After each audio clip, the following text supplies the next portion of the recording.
This summer marked the return of the annual cultural event Salsa Sal Pa'Fuera. Now in its fifth year, every Sunday through September, the community is invited to enjoy cultural music, arts, and food representing several Latin American countries at Springfield's Riverfront Park. I spoke with the event's founder, Peter Delgado, and DEI strategic advisor, Waleska Lugo-DeJesús, to learn more about the purpose and the opportunities that Salsa Sal Pa'Fuera brings to the city and its residents. This was something that came about when I used to work at the radio station locally here in Springfield.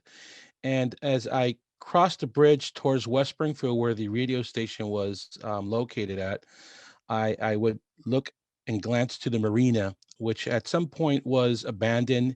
And then, they kind of did some renovations and they put some money into that park and they made it a beautiful park. But essentially, I would look at that location and I would dream about, a cultural event, where people can join and maybe learn about each other, learn about the culture, maybe bring, their offsprings, their kids, their family members, and learn about culture because truth be told, I am into the culture and Spanish music, and I want to keep that alive.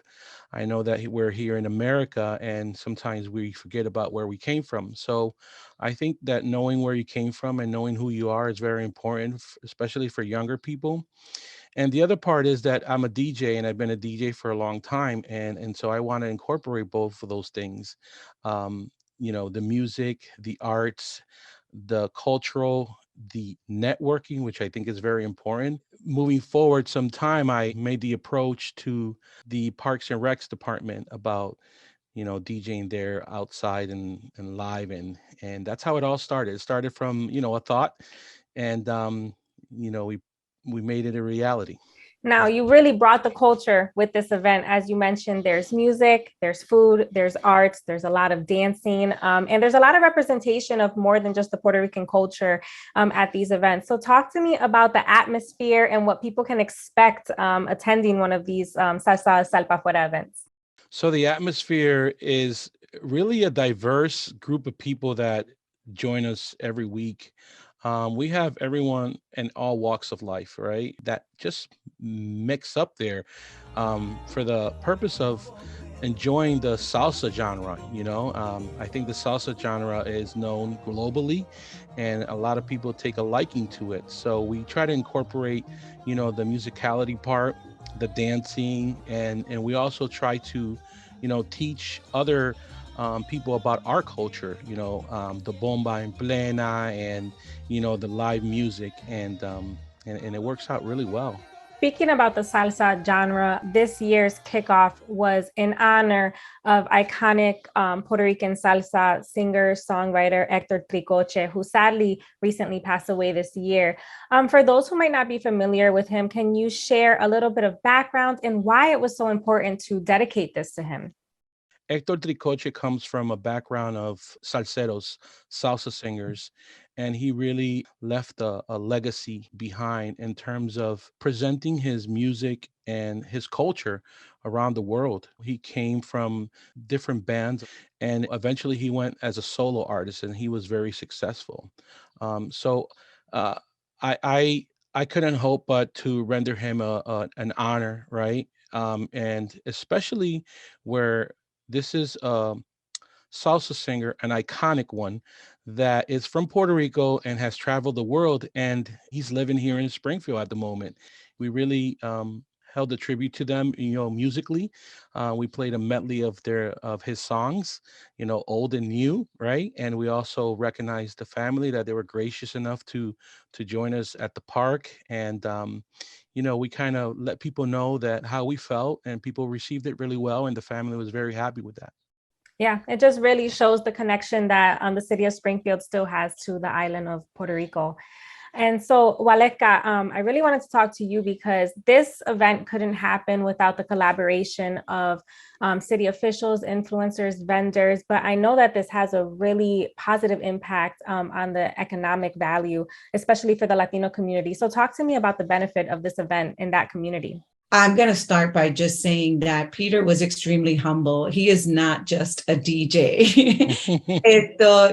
I met Peter about 19 years ago, and I was a guest on one of the shows for the only Spanish radio station. And I remember feeling like this person was so thoughtful, but also very driven to just share. He kept saying, please come back. We can feature things every week. Our Latino community needs to know. And so I see him more as an activist, using his voice through the venue of being a DJ. And then fast forward, he was actually the DJ in my wedding, which is 9 years ago. So right? So full circle.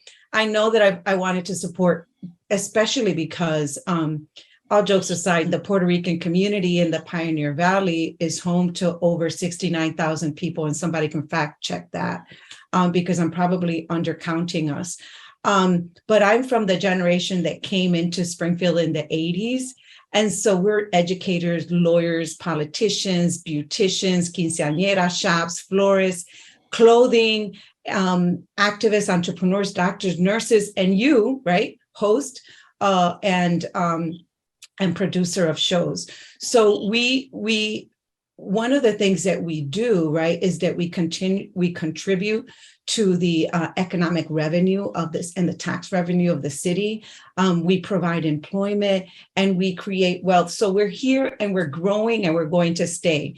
But this cultural event is really important because it's an opportunity to have, I'm going to call it social emotional development, right? Mm-hmm. This is a multi-generational event. So the older generation comes in and it reminds them of their roots. The younger generation comes in and it connects them to their past, to their ancestors, but it also teaches them traditions about specifically the Puerto Rican community, but about the Latino community as a whole. So for other community members, this really does offer a lens that can help strengthen the unity within who we are. So this was personal to me because my conversations earlier this year, because it was a full year of planning and it wasn't easy, is that I knew that we were coming out of a double pandemic, right? That we had COVID-19 and we have this elevated awareness of racism, and all of these things were happening every time we turned on the TV.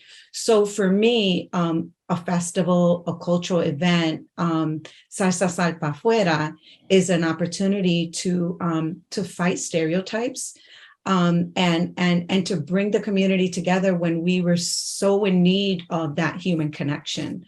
And so celebrating 5 years of Salsa Sal Pa'Fuera this year, what do you each hope for the future for this community event going forward? So we're hoping to, make this event a lot bigger. We're hoping to bring live acts where children can actually see live music performances, and, build on that, and if Waleska wanted to add anything I missed. Our hope is really to expand the world of people. And so collaboration, learning from each other, empowering, transforming, really is our hope, but the call to action is to go. Like, we want people to attend. So it's every Sunday at 4:00 from 4 to 9 p.m. At the Riverfront in Springfield, Massachusetts. We fundraise at the event because we couldn't make it possible if we can't, again, right, reinvest in the community and pay for everything that we have to cover in terms of expenses. But my call to action is just that you attend, expose yourself to something different, learn about our culture, and continue to celebrate and dance.